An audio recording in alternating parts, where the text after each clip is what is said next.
Hello everybody, welcome to the flight sim deck and the island of Samos, Greece, where we'll be doing a flight today to Amsterdam in the 737-800 series. So this is an airport done by 29 Palms. It's probably my favorite airport to ever use on Prepared.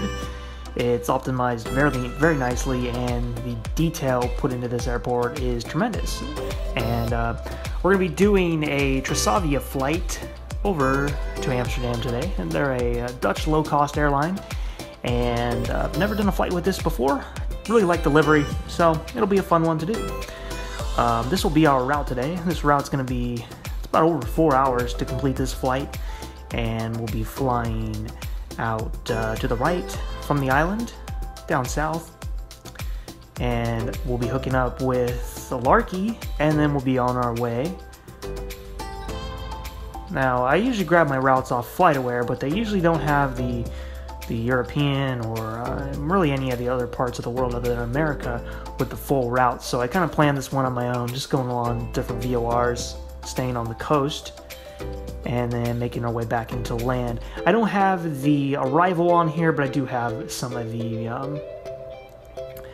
vectors for the approach into runway 6. It's very overcast over there right now, and in about 4 hours we'll probably be expecting an ILS approach into the airport. So yeah, I'll just go over to the VFR one so you can see the runway configuration. But that's pretty much the route today. Pretty long one for the day, but I'll edit it down so it's more interesting. Okay, back in the cockpit, and we are going to start the number 2 engine.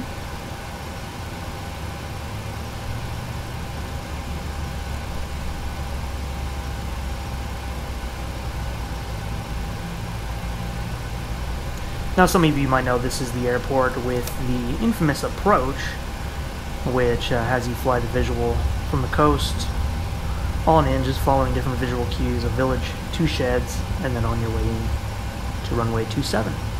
And one of my favorite approaches to do, and just overall really love this airport. And it's one of those airports that you won't be disappointed if you purchase it. And they're not even paying me to say this, it's that good. It's just a really good airport, and you'll see the performance when we take off.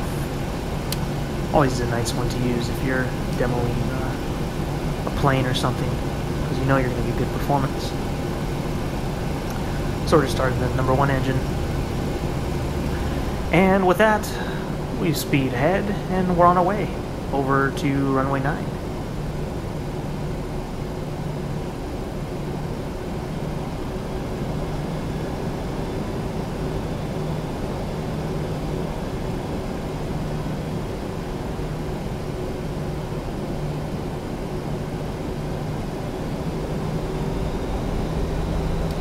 So we'll taxi onto the runway. It's one of those airports where you taxi down one side and you kind of U-turn around and then take off. I like doing those types of turns. They're just fun for me.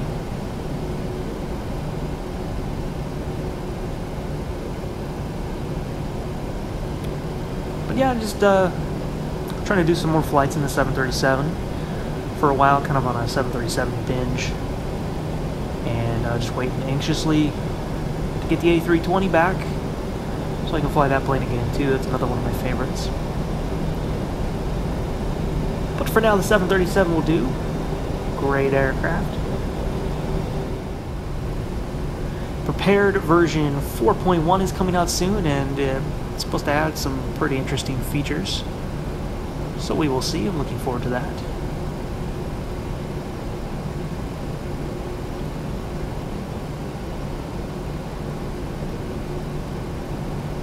The Coronado 208B is back on version 4 for the first time, and I think that's probably the next flight I'll do. Looking to do something on the west coast in that airplane. Thinking about doing it out of Eagle County before winter hits. I don't know if I've ever done a flight around there in the fall time, so that's probably the next flight I'll do.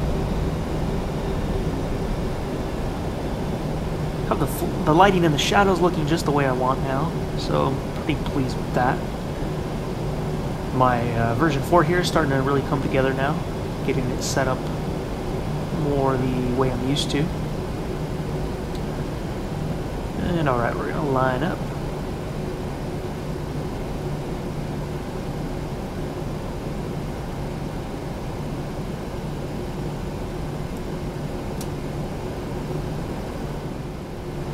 Now you'll see here on the navigation display, it has us with a left turn, and that's just what it drew. It's actually a right turn out, and we'll be tracking heading of 173. So as soon as we take off, it actually should disappear. It's not going to draw a turn for us, we're going to track that heading over to Larky. So yeah, we'll just see what happens. I am running an AirX cycle from 2011. I thought the new one installed with the Navigraph Manager thing, it said it installed, but I found out with this flight that it didn't, so I'm gonna have to look why that's happening. But anyways, enjoy the rollout here, and I'll be with you in the sky.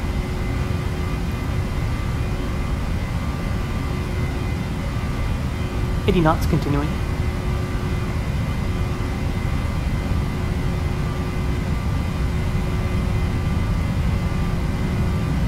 V1. V1. Rotate.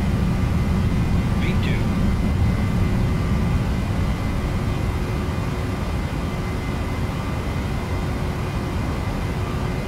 Positive climb gear up.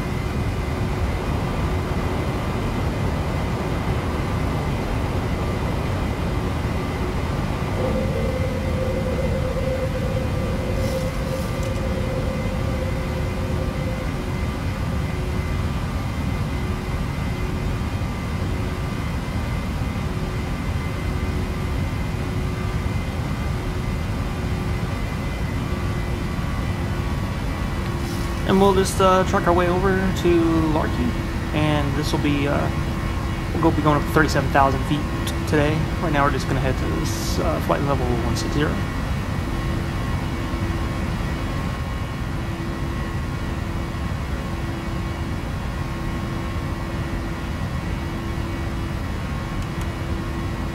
And if you notice here, I put the flaps up. You can hear the noise, but they didn't go up. And I don't notice that they didn't go up for about 2 more minutes. I kind of thought they did, and I didn't double check it. I started moving on to other things, trying to get the camera work in, but no excuse, but a little late on the flap today, but I did try. So right now we'll get the autopilot on to ease up some of the workload, and we'll do some of the cleanup.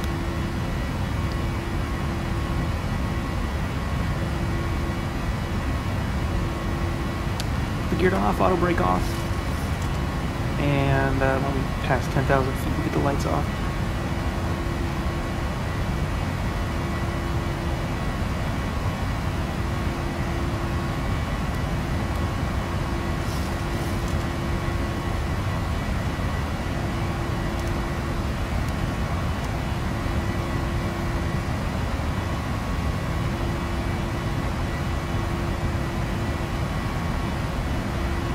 Cloudy in both places we're going today,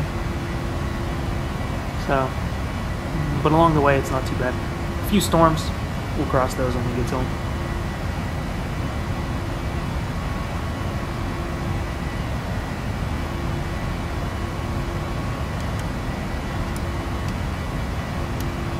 And right here is when I noticed the flaps are still not up, so I get those up.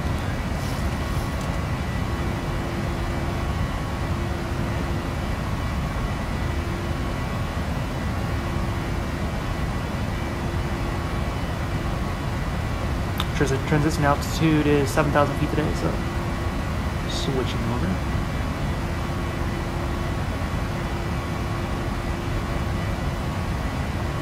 Yeah, I'm still just using PTA and Rex with the clouds along the course with active sky.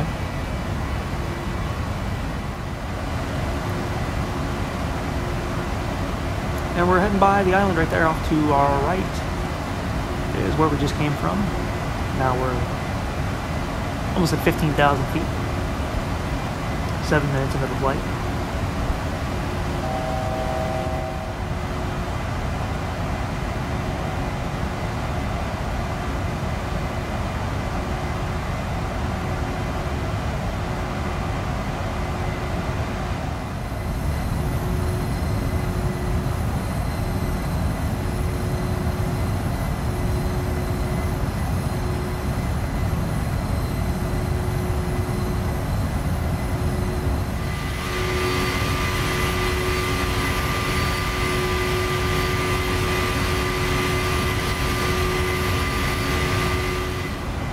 Okay, we're approaching our cruise altitude, flight level 370.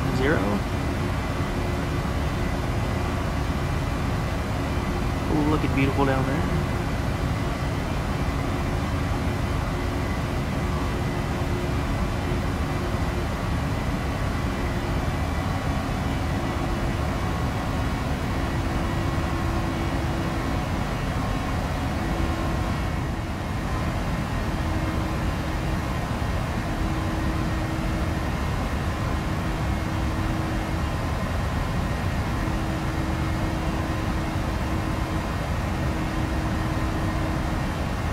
I like to edit these to where it's a little more interesting. You know, I got to turn 4 hours into a roughly 30-minute video, so I try to keep the best looking parts of the flight. Kind of hard to do that with night flights because once you depart, there's really nothing to see anymore. So there's not, yeah, you got to really speed those up.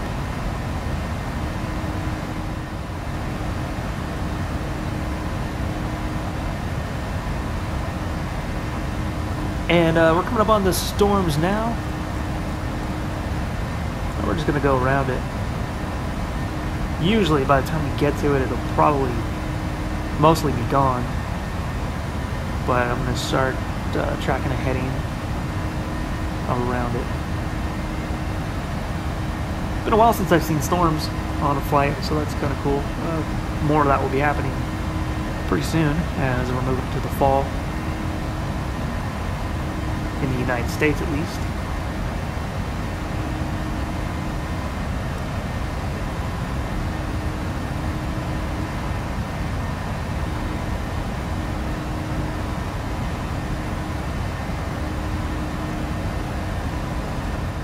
And next week, I'll be heading to Cosford for the Flight Sim conference over there. There's going to be a new expo, Flight Sim Expo in Vegas next year, and I'll definitely be at that one. Very much looking forward to that, but I'm looking forward to Cosford too. I've never been to the UK. I'll be heading out there to film the event for Just Flight, and be putting together a little video of that whole thing. So I'm looking forward to that. Maybe I'll see some of you there.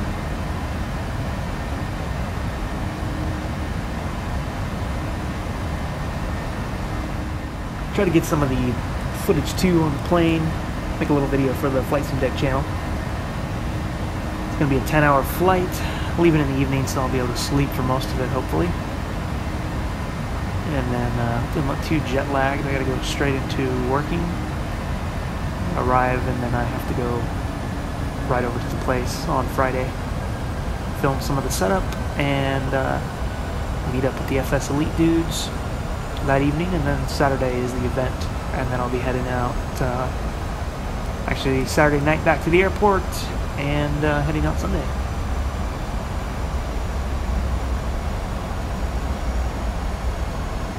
So we're on the descent now. I was kind of talking over it while that was happening, but yeah, we're gonna head down to 10,000 for now, and then we got a very overcast approach. We're going to be doing an ILS, most likely a Cat 1, but we'll see what happens by the time we get over there.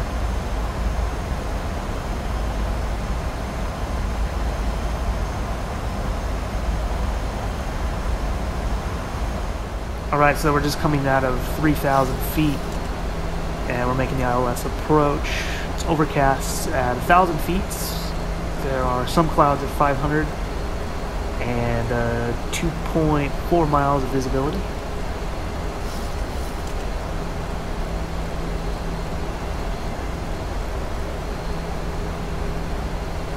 I'd love to get into a situation this winter where I have to do an approach like this into San Francisco, which is very likely, you know, being the Bay Area and all that. So hopefully I get to do that. Slowing down to 220 knots. We're going to put out flaps 1 in just a moment.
And upon doing this flight, I was really trying to learn up about ILS flights and how often they use the auto land and in different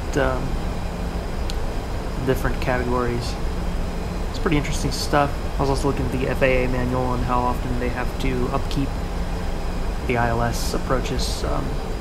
Different air carriers require auto lands every once in, I've heard every 3 months, I've heard every 30 days, an auto land has to be performed on an aircraft to ensure airworthiness. I know some airlines don't do them at all, they use the HUD. I don't have the HUD on this. Actually, I forgot to check it on the FMC, so there's no HUD. So I can't do it with that. But we're not going to be doing a full auto land by any means. I've even saw on certain Cat 2s and Cat 3s, they'll even hand fly them in after a certain point, after they can see the runway. So they don't always use auto land. But it varies so much between SOPs. I'm not sure how Trisavia does it, but we'll be hand flying this sometime after 1,000 feet. Alright, we're going to put the gear down, and we're still getting the flaps set up. Checking the VOR map, and we're starting to line up good.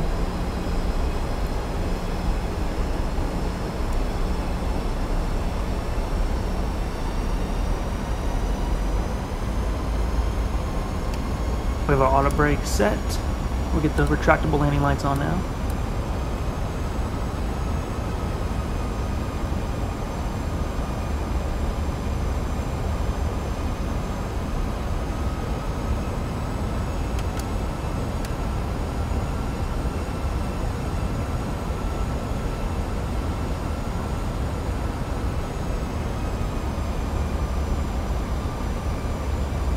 And now we'll get the approach on.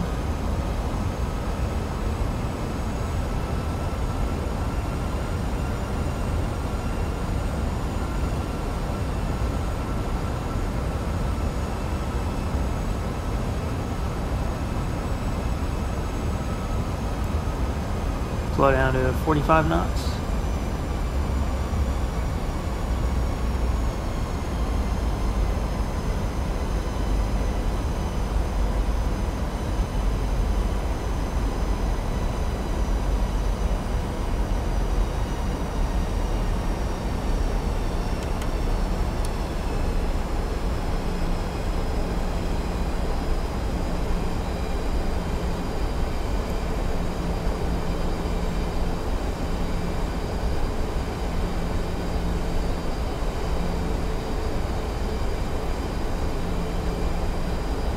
We're not going to go with the dual autopilot here. You would do that on a Cat 3, Cat 2, but it's not so necessary for a Cat 1.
And now we'll disengage the autopilot and the auto throttle.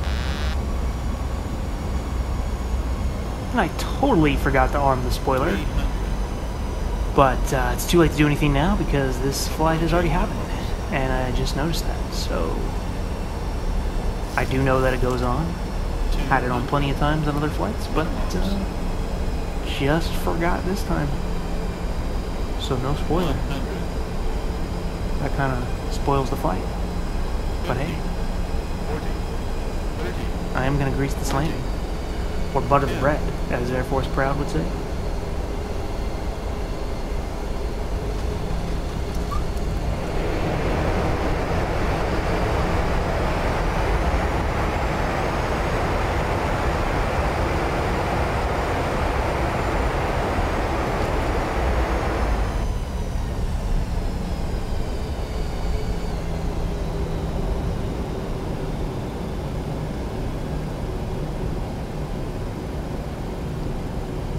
So with that, we'll exit the runway here, and let's get the flaps up. The landing lights can come off. Taxi light on, and we'll start the APU.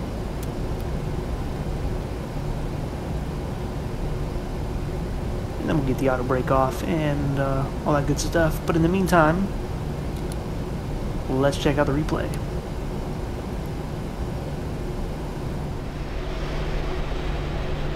Now remember, on this replay you will not see the spoilers or the reverse thrust or even the engine spooling because it does not capture those things. Not even the ailerons, not on the PMDG 737 anyway. I've seen some aircraft do that, but that's the way it is.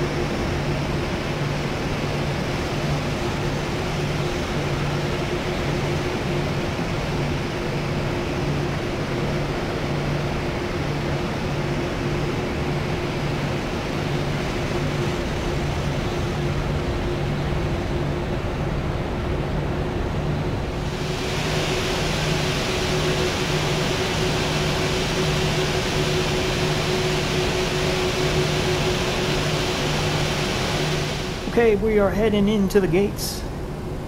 I don't know where Trasavia parks, but we're gonna park somewhere.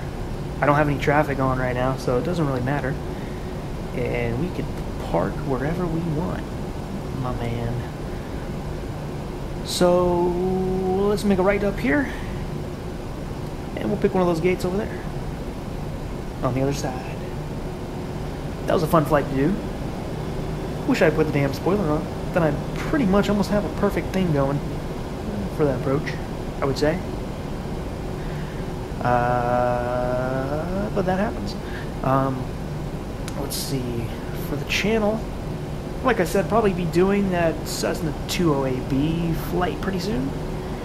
Eagle County to something like Tahoe, or maybe even somewhere else in Denver. I'll leave that as a surprise.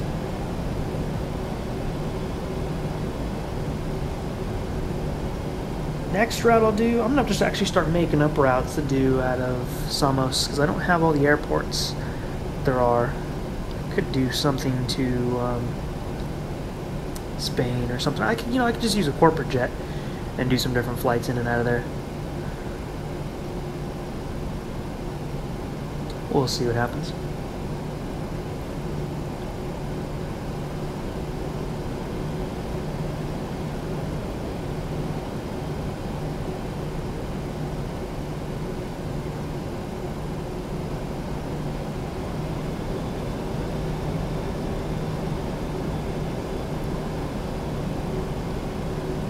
Alright, B-31, you look good.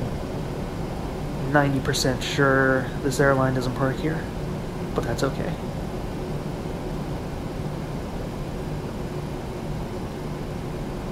Excellent detail over here. Alright, so we'll get the taxi light and the runway turn-off lights off, and we'll switch our power.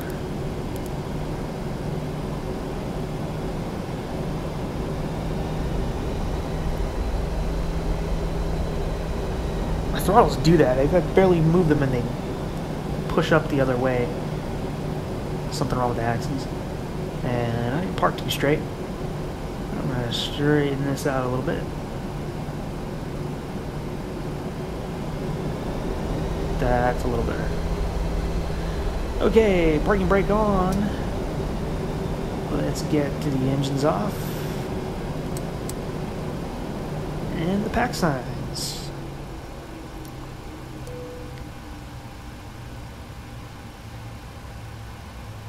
APU bleed air on.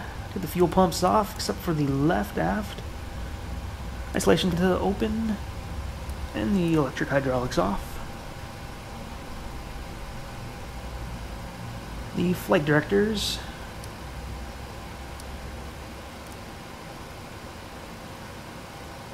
And the anti-collision light.